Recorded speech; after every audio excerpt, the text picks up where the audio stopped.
Hôm nay chúng mình cùng học về loại động vật nhé. Con voi. Con voi.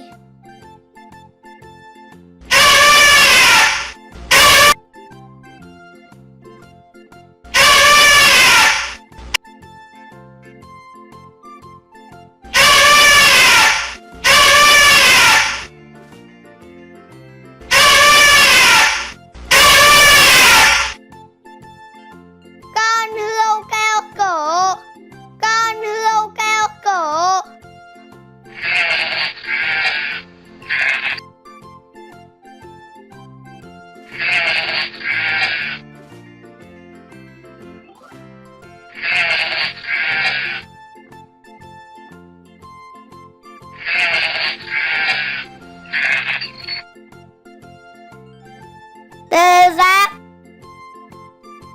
Tê giác.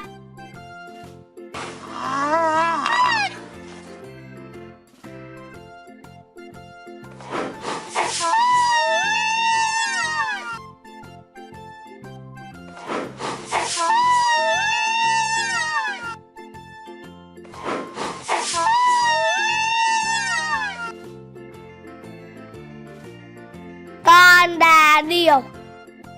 Con đà điểu.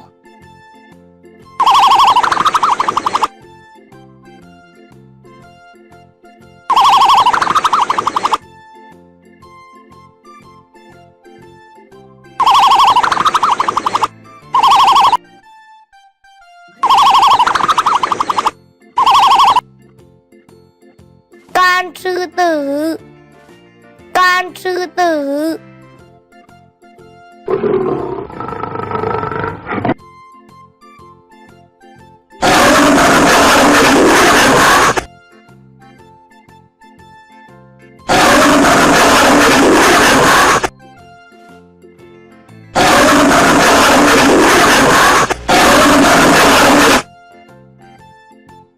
Con ngựa vằn.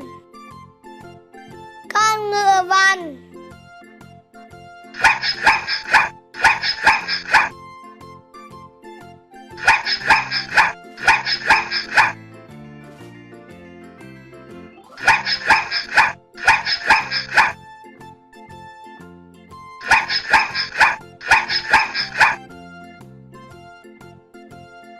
Con lợn. Con lợn.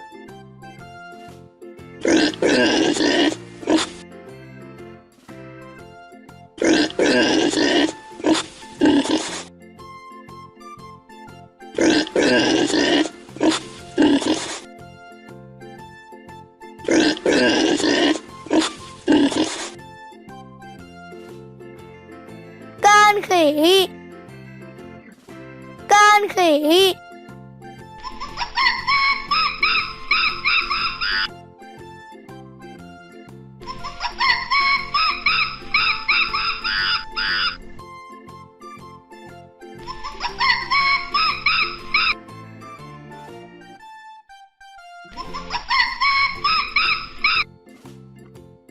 Con chó.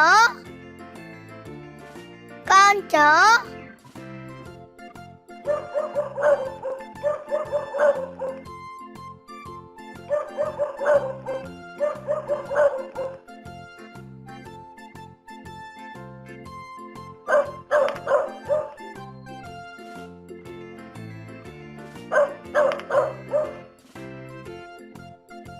Con mèo.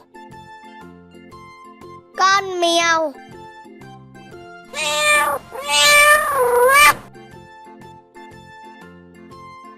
Mèo, mèo.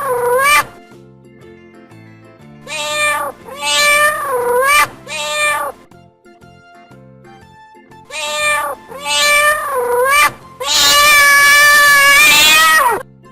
Con hà mã. Con hà mã.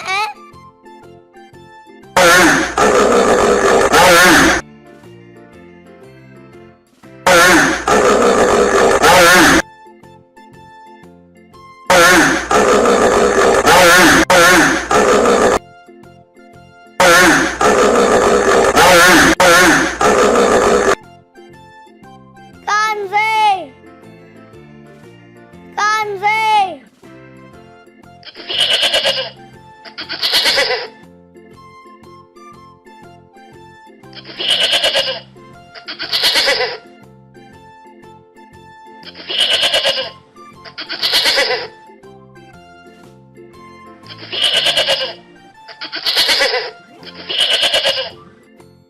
Con bò sữa. Con bò sữa.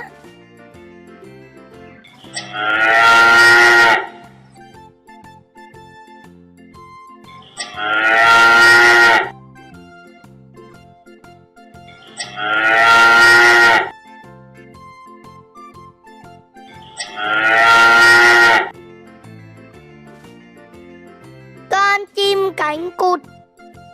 Con chim cánh cụt. Con chim cánh cụt. Con chim cánh cụt. Con chim cánh cụt. Cảm ơn các bạn đã xem video. Các bạn nhớ đăng ký kênh Dạy Trẻ Thông Minh sớm để xem video mới nhất trên kênh nhé. Con vịt.